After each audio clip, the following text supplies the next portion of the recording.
welcome to a new video all about seed starting. I thought I would share with you the tips and tricks that I've learned over the years to make sure you get great success when starting your own seeds. That's a really cost-efficient way to get more plants into your gardens, get some annual color, but also experience with a lot of different varieties. So without further ado, let's jump in. One of the keys to success with anything that you're planting, from seed to fully mature trees, is good drainage. So when choosing containers to start your seeds into, make sure there is good drainage. If there's no drainage in your container, then you can just make it. You've seen me a fair bit with my drill, and this time I'm just using another method. Plastic is pretty durable and you can use it for many years. I think you can see how battered that self-plug tray is. I do have to invest once in a while in a new piece of kit, but really I've been pretty happy with that. Of course, the bigger the container, the larger the hole has to be so that water can flow freely. But here, just that little pin burn is gonna be enough. This really reduces the risk of overwatering because I can just drain away the excess that gets collected in the bottom tray. It can be a little bit pricey to invest in a specialized seed sowing kit, but I had found those at Lidl and they've lasted me for a really long time. I came to really love those 24 plug tray cells because they come with a tray with the cells and also a humidity dome. And they have been very practical for my needs and my small garden. You can absolutely reuse some old containers from previous plants that you've bought at the nursery, or use anything else that can hold soil and get that good drainage that we're after. I see a lot of people reuse some loo rolls or use cardboard seed trays. I would just say that this is suitable for a one use only, because with the moisture, the cardboard disintegrates and then you can't reuse it. This is also why I like using plastic, because it turns out that I can use it for much longer and I feel that overall that's much better. Individual containers can be a little bit fiddly, so I see a lot of people also starting seeds in a tray and then spending a lot of time cleaning out. I personally find it a little bit more time consuming. I like knowing how many seeds per cell I'm gonna get, how many plants per cell I'm gonna get, and that also helps me count and plan better. Well, now that you found the perfect container, what do you put in it? My recommendation would be to try to get some soil that is rated for seedlings. So for seed starting, a potting mix, for taking cuttings also. If you make your own compost, that's amazing. I do recommend though that you sieve it. I recently started doing that and I feel that it's much better to have that finer tails to start seeds and make sure that they have the best chance to germinate. In most cases, it's not recommended to use garden soil because one, it can contain a lot of weed seeds, and two, it might not have the right texture and the right consistency to really help those seeds germinate as best as they can. Another tip for you is to add vermiculite. That really helps retain moisture, and again, make sure that you can keep your seedlings happy and well watered. In this mix, I'm only adding about 30% of vermiculite, but I don't think it has to be too precise, just to help us retain a little bit more moisture.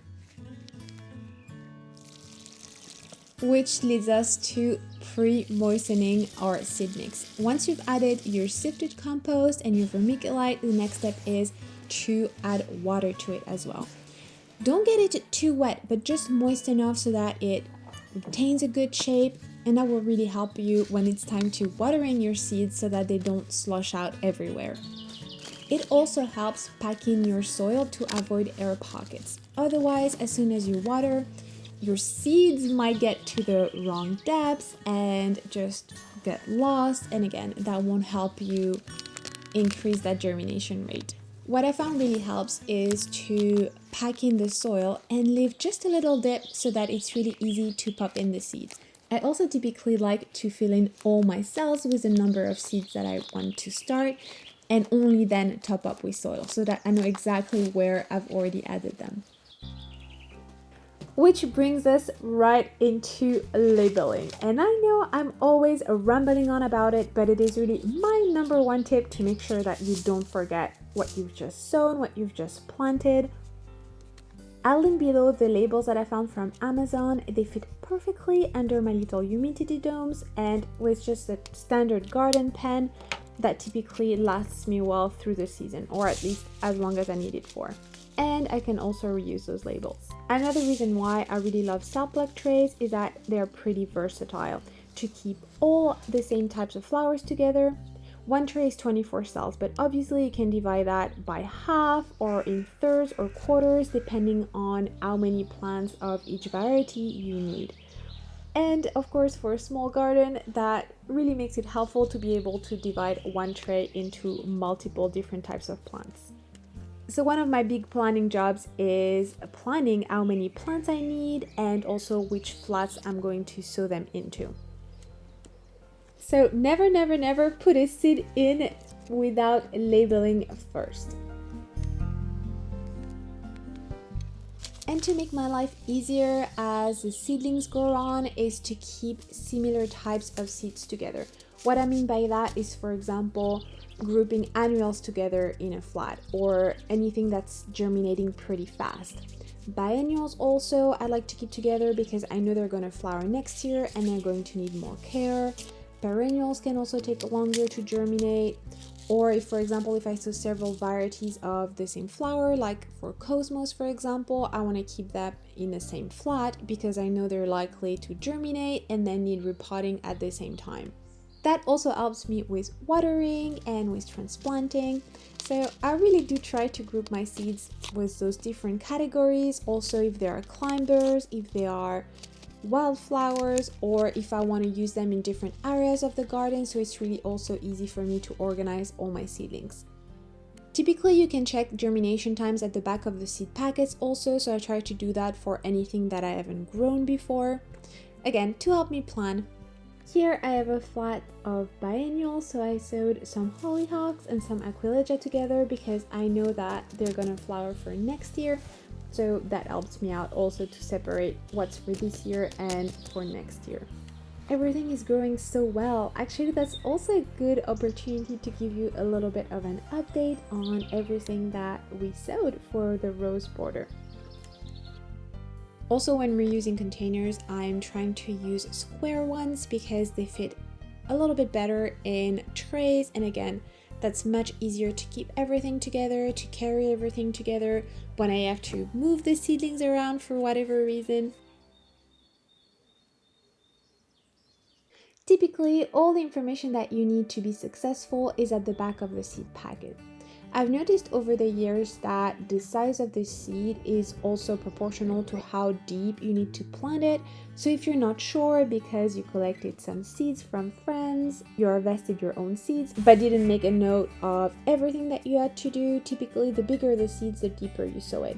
So very small seeds are typically sown just less than a centimeter deep. For bigger seeds or for plants that are going to grow very tall or very large very quickly, like sunflowers, I typically use little containers like this. I think these were hyacinth containers once upon a time, and I plant several seeds per cell still. So we can still separate them as they grow on, but that gives me a bit more time before I need to do all the transplanting. I'm going to do those two nasturtiums, Salmon Baby, a beautiful orange color, and also this mix called Ladybird.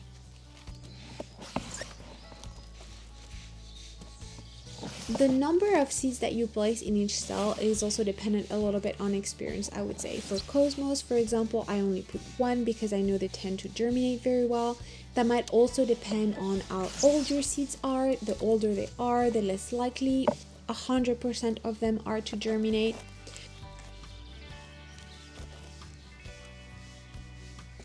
Watering schedules can be a little bit tricky to get right, and it's really important to not overwater and not underwater. Until germination, I water from the top with my little mister. It works well and it's enough to maintain a good level of moisture. As soon as the seedlings are starting to grow, I switch to bottom watering to encourage root growth and also so that those roots can fill up the entire container. Just make sure to check that bottom tray that will collect some unused water and just discard it so that you don't drown your plants or your seeds. Make sure to remove those humidity domes as soon as you see the first green shoots emerge. I feel like there's this big debate between thinning and just sowing again if you didn't get the number of plants that you needed. When it's warm and germination is pretty fast, I would say I would always go for that second sowing. I think it's easier to manage than having to transplant and thin a lot of seedlings, and this is what I'm doing here for my hollyhocks. I had some cells with nothing and some cells with more than one plant, so I'm just reallocating one plant per cell because that's much easier to manage. And also 2 plants will compete with each other instead of just growing their own strong root systems. So I do that whenever possible. When you're handling seedlings, make sure to handle them by the leaves and not by the stems because it's really fragile, and if it breaks then your whole plant will die as opposed to just a little bit of a leaf tearing off. Always be extra careful because they're very fragile, and this is also why I don't like to manipulate them too much. Don't do that process too soon though, because some seeds will take a little bit longer to germinate and you might just kill them if you reuse that space too quickly. Cell plug trays are very space efficient. The drawbacks is that you have to transplant your seedlings pretty quickly. Here I have a variety of sunflower that is going to grow to nearly 2 meters, so it's already time for me to move them to a bigger container. They also got a little bit straggly, so I'm burying them deeper. That's a tip that you can reuse for etiolated seedlings, so stretched seedlings that didn't get enough sun, or for tomatoes, for example, that will benefit from being buried a little bit deeper. That helps create more roots along the stem and generally gives back that strength to your plant and helps them grow upright and straight and as they should be. Typically, I know it's time for transplanting when I see roots peeking out at the bottom of the growing container or when I see several sets of true leaves. That's also a good time to start fertilizing because compost will only have nutrients for a couple of weeks. I like using a long life fertilizer because it is less maintenance and I don't have to apply it as often. If you're going the liquid route, just do it half strength because you don't want to overfeed your seedlings, and don't get fertilizer on the leaves as it will burn them. And I also apply long life fertilizers for perennials, and 1 month later, the little perennials that were repotted are massive. My next tip goes back to that plan that we made at the beginning to make sure that we would sow similar seeds together. As soon as something is ready to be transplanted out, if I still need to do a second sowing or I want to start another variety, I will fill in that space. So here, for example, I took out my sunflowers that are now in bigger containers, and I want to sow more zinnias because they germinate really quickly in April, and also I want more in my garden. So as soon as I have a space in those silk plug trays, I try to fill it. Well, within reason, because there are so many plants that I can then grow on and pot on and then fit into my garden, but I really wanted that second zinnia sowing.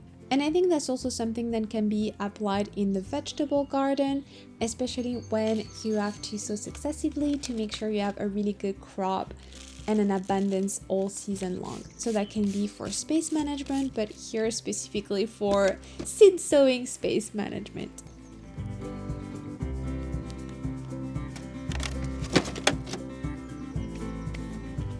If, like me, you live in a climate where we do get quite a bit of rain, especially in spring and autumn, I would absolutely make sure to check those seed trays regularly. The bottom of the trays, the bottom of the cells, everywhere. I actually did find one slug. They are everywhere at this time of year. And there's nothing more disheartening than, finding your seedlings snacked on, especially cosmos. So just make sure you check for slugs every day. And I guess that's the same if you're direct sowing. Just try to apply some kind of slug protection, something like little granules that would work well, just to keep pests at bay. We've talked about soil, we've talked about watering, and now it's time to talk about sunlight. Your seedlings will need sun as soon as they're germinated in order to get the energy that they need to grow. I ended up moving all my seedlings to the terrace. They're all on a flat surface so that it can get water and sun evenly. That area of the garden gets morning sun and dappled shade through the afternoon. That's perfect to me for the seedlings because they get the amount of sun that they need, but they're also protected from the really harsh afternoon sun. I do check on my seedlings in the morning and the evening when I can so that I know that they haven't dried out, that I don't have any pest problems. I'm in a zone 8 or maybe 9 now that we've moved closer to the seaside, so we have little risks of frosts. Now that we got our cold frame back from the move, I moved all my seedling in those. I do keep the top open so that I have a good airflow, but everything has been growing so well.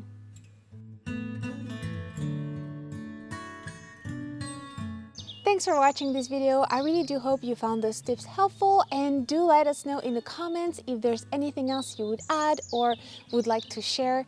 Nothing replaces experience, and over the years you learn what method and what works well for you really, but it's always good to hear from others. Bye!